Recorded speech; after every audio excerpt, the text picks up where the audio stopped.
Hey y'all, my name is Lita Monet and I am here with User tag here, also known as Naomi Chykana. I'm here doing her mental health check-in video and just to see where she at. A lot has been happening in her life, as we all have been seeing. You've been very open about it. Yeah. And some of it can have a mental strain on you. So I really do want to do this mental health check-in with you. This is pretty cool. And just chop it up. This is pretty cool doing a mental health check-in. Mm-hmm. Because the way I thought of it, I was like, I'm doing an interview, kind of just like talking about mental health, but no, checking in on me. Thanks, girl. So to break the ice, what I like to do is I like to ask you, what would you rate your mental health right now from a 1 to 10, 10 being the best? I would rate it honestly like a 8. On some days, it could be a 7.5. I try not to get anything lower than that without checking in with somebody first, because it can get anything lower than a 7. You just kind of start to really bed rot and fall into your hole. So since I know my patterns now, I try to stay at like a 7.5. Okay, that's good. That's a real decent number. Yeah. What's your components of this number? What do you mean? Like, what's making up your 7 right now? What's making your mental health? I'm being honest. I would say good. For it being good, it's just like having a partner by me that keeps me kind of solid. Like even when I'm slipping, I got somebody that's next to me that gets to see what I look like going through it and can catch it before I slip too much. So I would say that's what really keeps me afloat. Because when I don't believe in myself, somebody else is believing in me. And then when they're not believing in themselves, I'm like right there, like, wait, it's my turn. Like, okay, then we'd like to hear that. Love a good mental health check-in person at all times. So for our first question, I'm going to ask, what kinds of physical clutter have you been keeping in your life that's complicating it? Physical clutter? I will say being a content creator can be a lot, because as much as it look like, these edited videos are so cool, they get the get ready with me, there's that pile of clothes that's behind that camera, and it sometimes can be like, you moving so fast, you're doing so much work that physical clutter can become overwhelming, where it's like, oh snap, I forgot about my house. Like, I'm doing the basic things to keep myself going, but then I got to wash my clothes, but I need those clothes to do the content, and I got to do, and it's just rapid fire, and then just day to day things, wanting to have a lifestyle, and maintain a lifestyle while also not being outside of my means. So I would say like my only physical clutter like would be that, because everything else is kind of like easy to just melt off. You're not really thinking about it, but when you can physically see like, hey, I ain't cleaned my room in 2 weeks, like. Whoa, makeup brush everywhere. Yeah. Like I could find one in each room kind of situation. That would be my physical clutter. That's when I check in with my person. I'll go, wait, hold on. This ain't right. My purse lip gloss is in the kitchen, which is crazy because I ain't wear that purse in 2 weeks. Yeah. So now I'm not keeping up with myself. So that would be it. Okay, I felt that all the content creating stuff, and it's like we always on the go. Everything is always on the go. My car at one point looked like my closet, and I was just like, oh my God, I can't.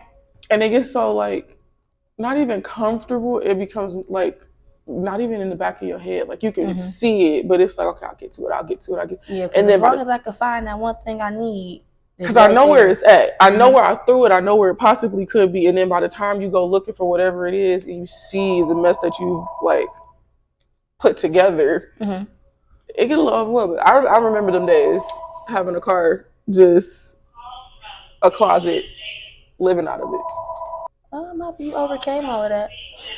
Girl, they took my car. I'm still happy you overcame it. They tried to get me, but no, absolutely, it's something you got to work through.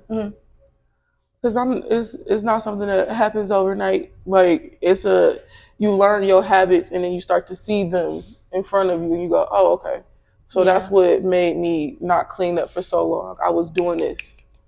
Like I accidentally stepped on the back of her foot, and I did not mean it, but I was moving too fast.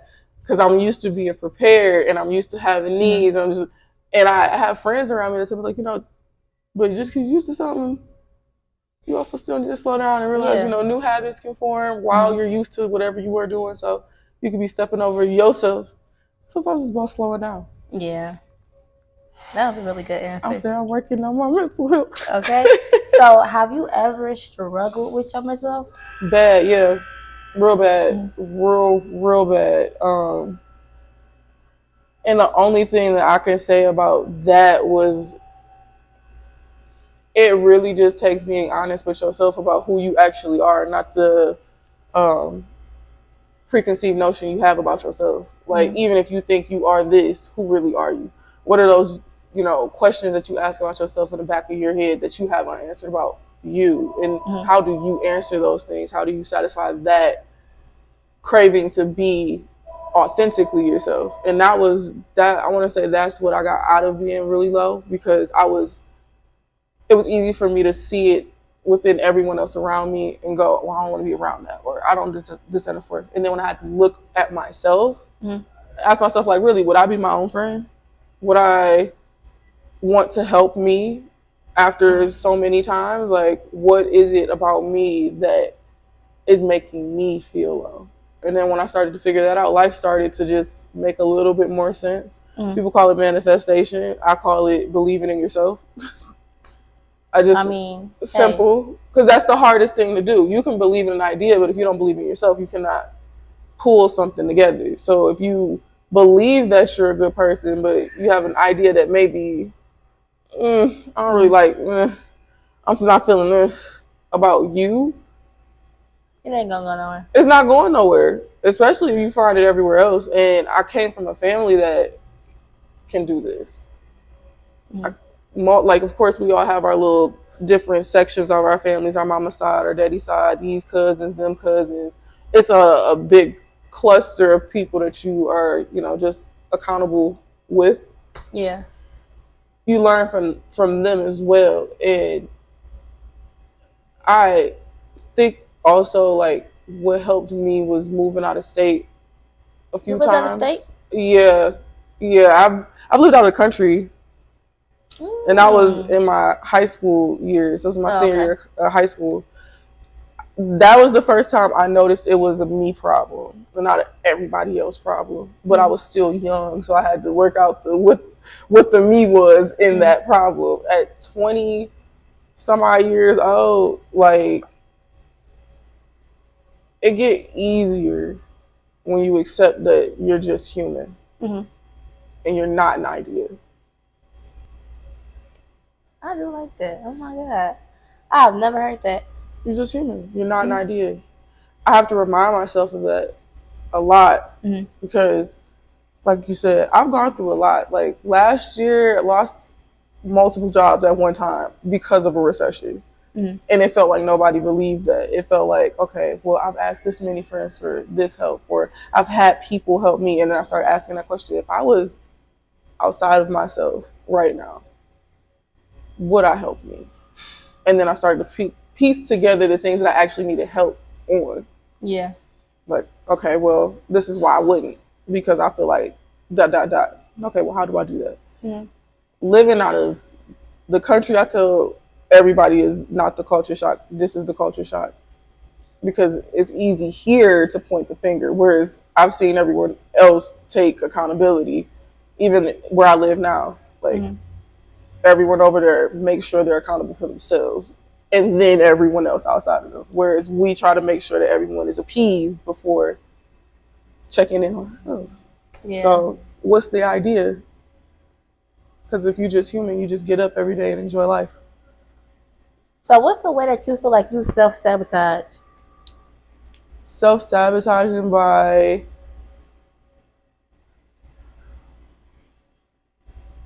I self-sabotage when I get too ahead of myself.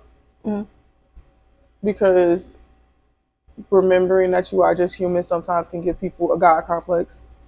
So you start thinking that you can just be so delusional about life, it'll just come to you. When it's not that. I think sometimes I can be a little bit overly delusional just because I know that whatever is written for me is coming. I think that's where I self-sabotage. Because it's like, okay, well, now I have hope. And hope has never gotten anyone anywhere. Okay. Just another setup idea. So sometimes you be getting your hopes up. Get your hopes up. Like, not just getting your hopes up, but stepping ahead of yourself. Like, it may be in front of you. You may be able to see it. I might be able to touch it. I might be able to, like, really, like, know it's there. Now I'm trying to get to it. When God is like, no, there's several other steps you got to take. Chill out. Because you are only human. Yeah. Okay. So your answers just keep going into my, like, next question. So it's kind of like it's a flow, and I like that. But how can you tell your mental health is declining? When I'm not talking to God, honestly. When I'm like, when there are so many things going on in my head, and instead of taking a breath, you know, like when you're swimming, if you go too deep, you can start feeling that pressure on your chest. You're supposed to start slowing your breathing and taking like deeper breaths. Like, you're not supposed to try to catch your breath because you're going to choke yourself. For me, it's that, like, slowing down. Like, if I'm going to believe in myself, I'm not going to trip myself before I get there, trying to run ahead of nobody but me on this track. So when I don't talk to God, that's when I know. Like, okay, well, I've been on this field running around. Coach is on the side, sitting on the bench at this point because I want to run around in circles. Like, I don't have no structure. I'm just running. When I stop and I say, you know what, let me check in. Yo, what's up? What would you tell your younger self? Girl, chill out. Just like that. Just like, chill out. Wait, pause. Like, because I know she'd be real. Wait. Pause. Take a seat. And look around you. It's only you that feels like that. It's only you. Who gives a what anybody else feels? At the end of the day, your feelings are valid. I would tell myself that my feelings were valid. But who gave a fuck but me? And how long did you care about that? And how hurt did it make you while everyone else moved around you? She was the youngest version of me, was very cognitive of what was going on around me. I chose to be angry. And I know that the older I get, because I go back and look at my diaries and my journals, and I'm like, damn, I'm saying it right there. Like, I know that I could. So I know that a lot of the time when I was younger, I was absolutely choosing to be pissed off because it was easier. I had something to prove. Like, you're not about to, don't piss me off, because it was easy for me to get under somebody's skin. What is the point? I would ask my younger self, now what did that get you? Nothing. Like, obviously I've learned from it, but I do feel like I'd have been way more ahead if I had chosen to not be that type of person. And it's not like I was just, erratic and doing it on purpose because it was just fun. No, I had my reasons. Definitely a valid emotion to the stressors and the things that I had to deal with, because it was like rapid all the time. So I always had to be on guard. But I would ask her, like, you could have used that time, that energy, that mind of yours to put somewhere else. And I had people around me that were telling me that, but I just was not listening. Was your anger more like around resentment in some type of way towards people you feel like wasn't caring about you? I feel like it was more me knowing that I would never do what people did to me to them at a very young age. Like, because I always thought to myself, like, I'm a kid, or I'm the teenager, because, I'm not that old, but also not that young. So it's like, all these things still kind of show up in my life when I react. And I'm kind of learning that. But it wasn't resentment. It was more hurt, because I didn't know nothing but how to love. Like I was taught how to love, but I was shown the complete opposite from the same people. Yeah. And it was a very hard thing to understand. And then when I got older and it was like a little pullback, the finger was still being pointed at me because now I'm not showing that bubbly energy. But I can only give it where I feel like it'll be reciprocated. Yeah. Because outside of that, I have to keep my guard up. Yeah. But no, resentment, no. I would say it was more hurt. Okay. Are you still guarded today? Respectfully. Yeah. But not like to the point where can't nobody... I'm vulnerable enough. I'm human. Shit, I only did this once. Nobody can embarrass you for the steps that you took in life. You wasn't there. So I'd be damned if you tell me about how I whatever. So I don't have nothing to guard. Like, you can't throw stones that'll affect me. Yeah. I wasn't there for you. Wasn't there for me when I had to take them steps, when you had to take them steps. So I choose vulnerability most times. And one thing I learned from like my grandmother is that you don't have to tell somebody where your feet have landed. You don't have to tell anybody what you've done, but you could tell them what you learned. You could tell them what you got out of it. Okay. Snap, grandma. Snap, grandma. Okay. You brought up how you go back to your diaries and your journals. So do you still journal today? Not as much as I used to. I know, boo. No, really. And start journaling. The journaling, I'll say this, was 4 weeks in a month. You might get me a week in total out the month. Like, I'm journaling, but I'm not journaling, like, really getting into it. I'm really just checking in here and there, like, I peep some shit. Not just here and there. Anyway, so I ask that question every time I do these videos because I am the author of Note to Self Mental Health Journaling. You can look through it. But I just ask people, like, do they journal? Because it actually do help you out, like, it does. Mentally. There's so much space to write. And it's just like a sacred book for you just to do what you gotta do. Recently, I just remade this book. So it's more prompts in my new book that's actually on Amazon now. More quotes, more agendas, more background history of why I chose to put what I put in there.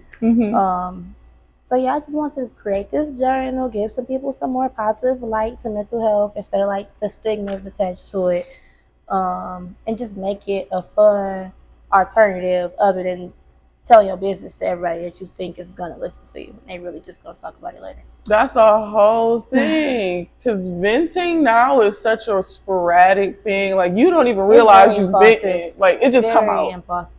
Very impulsive. I'm like, dang, I shared too much, but get home and be like, embarrassing.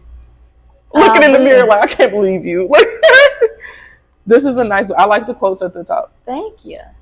But yeah, I just want to bring that into the light. This is why we do these mental health check-ins. See if y'all really taking care of y'all mental health. Also to see if you are taking the right coping mechanisms to whatever you need to cope with. And I just want to give another resource of coping. No, I have been keeping up with you, and I thought that was pretty dope. When you dropped it, I was like, damn, like nobody really within our community models everything. We're not really talking about that. And when we do check in, like you said, it sometimes can feel like models is going back and talking about you, or people are mixing in whatever they want to mix in. And it's really important to have these check-ins because we go through a lot. A lot. People notice me when I stop modeling. Like, they notice like how my page just went completely just... Yeah. She not modeling no more. I didn't think you weren't modeling. I just thought you might have been taking a break. We all need that. Nah, I'm not modeling. I haven't modeled in a long time. I've been doing like little music videos here and there because I get invited to them. But I haven't been in nobody's studio. I haven't did a concept in a minute, like at all. It's gonna be me. It's gonna be me in the city. I'm still gonna model, but here in the city. Nah, I stopped modeling only because that was like a mental strain for me. It's a lot. The self-esteem. It was comparing me to other models while we did group shoots. It was just too much on me personally. I want to say this while I'm here. You actually were one of the models that helped me really get into it. Like, instead of being weird about, the walk or, just showing extra steps to just be a better model, you were helping. And I'm sad that you had that experience, because like when I like the community of women that I have run into, I have not yet had the experience where I feel like, oh, little catty stuff here and there, and I'm not going for it either. But I will say, when I came up, you and quite a few models, like we did the LaDon show together, definitely were confident, like helping me build my confidence up to just even do that. Those are my favorite videos to date, walking, and I'm just like, no, I had a team of girls behind me. All right, y'all. So this was our mental health check-in video. Again, I am the author of Notes to Self, Mental Health Journaling. I'm here with Naomi Chykana. Bro. Because they're gonna be Naomi Campbell me to the day I die. No, Naomi Chykana. You can find me on Instagram at user tag here. Okay. And again, Lita Monet. Tap in. Don't forget to like, comment, subscribe. Okay. Bye.